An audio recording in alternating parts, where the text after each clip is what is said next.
Ndinamufa paute kuti musoro kucharukwa nasi uno mangoma kweso tenderera vakoseva kuti nenge akapela ndavapa mangoma mahitsi chivatipa kuti chipapacho tawo pesi ndikatanga unonzwa vachita many actor ini mangoma zvangu ndinoketa uvambomira kundiandareta nekuti mangoma ndenge ndingopeta ndati vatipe kuti vavurwa kurwe mangoma kutika vese vakuru kurwe vakudiwa mngoma wangu vosikaya nekuti mangoma kamvura ichanaya vatanga kuti pamwe pange ndezvemasanga vakoseva kuti kana ndinge ndatanga nekuti mangoma akandingingonanga vaona mangoma kuti ndovabaya kuvafiringitsa ndinge ndapinda ndovashungurudza mangoma kuita kunge ndinge chivakaya vakutondisiva vese kungamakaya nekuti mangoma panovera mufi panenge pana actor vaudze mangoma kuti ndinoketa vakoseva vambomira ndandareta dokoti tauni mangoma ndichifeta panovera mufi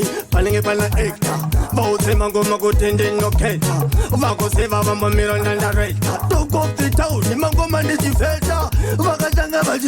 vachinzwa mangoma vachabayiwa nemunzwa vandotangira mangoma chivayimbira ndinamukwa musoro ucharukwa vakoseva kuti tisu takatukwa mangoma funge ndati nenge ndingonanga potera grinedi ukanzwa mangoma ndiri payati ndakabata skati manoliti ramba uchinanga nemangoma pese pandatanga ndovasiya mumbetse mutanga vakoseva kuti ndiniwe kutanga kumatanga mchila kumunzwa mangoma funga tibayaka nemunzwa vakoseva kuti tishanoda kukutswa vana vadiki vese vambotaputswa mashoko kanochida kumbogaya gaya mangoma zangu bapo ndikapagaya nenge chuya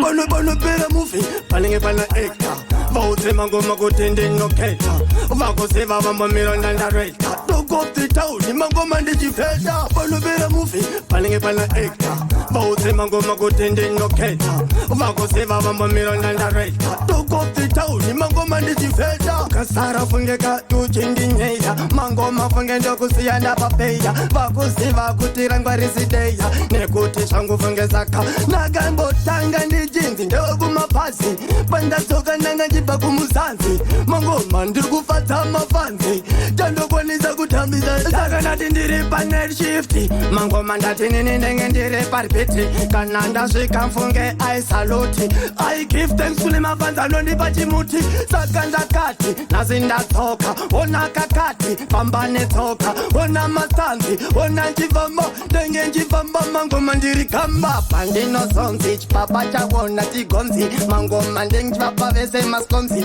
mangoma funge nchipapa matanzi erumba saka ndikati kumba kwangu ndinoona zvinhu zvangu mangoma funge ari pamoyo pangu vakuziva ingori pangu tanzi yemeni kana ndasvike papo ndobva ndavarovera chimwe chinonzi chi one hit baba mangwende.